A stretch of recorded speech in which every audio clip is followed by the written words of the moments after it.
और हिजाब मामले पर एआईएमआईएम के सदर असदुद्दीन ओवैसी ने क्या कहा, ये भी सुनते हैं। हेमंत बिस्वा का भी कहना है कि इस्लाम जो है हमको बेहतर एजुकेशन की बात करता है, वो नहीं कहता है कि आप हिजाब अब देखिए, इस्लाम मुझे सीखना है तो मैं किसी इस्लामिक उलेमा से, स्कॉलर से सीखूंगा ना। मैं इन लोगों से तो इस्लाम नहीं सीखूंगा। हम इनसे ये कह रहे हैं कि आप संविधान में जो फंडामेंटल राइट्स जो दिए गए हैं भारत के हर नागरिक को, उसको आप दीजिए।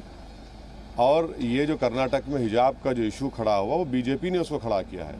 वो 6 लड़कियां तो पहले से हिजाब पहन कर आ रही थी, वो ने अभी नहीं शुरू किया था उन्होंने। तो अब पहले से आपने उनको खामखा आपने एक रूल बनाया और उनको रोक दिया, और वहीं से वो तनाज़ा बीजेपी ने खड़ा किया, कंट्रोवर्सी बीजेपी ने खड़ा की है। और अगर वो कोई लड़की अगर हिजाब या निकाब या दुपट्टा या जीन्स पैंट पहनती है तो इससे इन लोगों को तकलीफ़ क्यों हो रही है? तकलीफ़ आपको क्यों हो रही है? इससे आपको किसी को हार्म हो रहा है? भाई सर पर अगर कोई पहन रहा है तो इस पर हार्म तो नहीं होना चाहिए ना। और वो कहाँ जा रही हैं? वो एक ऐसी जगह जा रहे हैं जहाँ पर शिक्षा हासिल करने के लिए जा रही हैं, ताकतवर बनने के लिए जा रही हैं।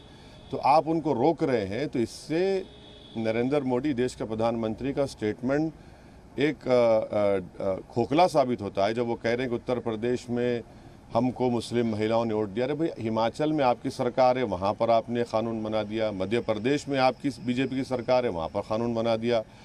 कर्नाटक में आपकी सरकार है। तो आप मुस्लिम महिलाओं को उनकी सुरक्षा छोड़िए, उनको तो आप एम्पावर भी करना नहीं चाह रहे, उनको तालीम के जेवर से आरास्ता नहीं देखना चाह रहे हैं। तो ये असल बीजेपी का चेहरा है जो देश देख रहा है।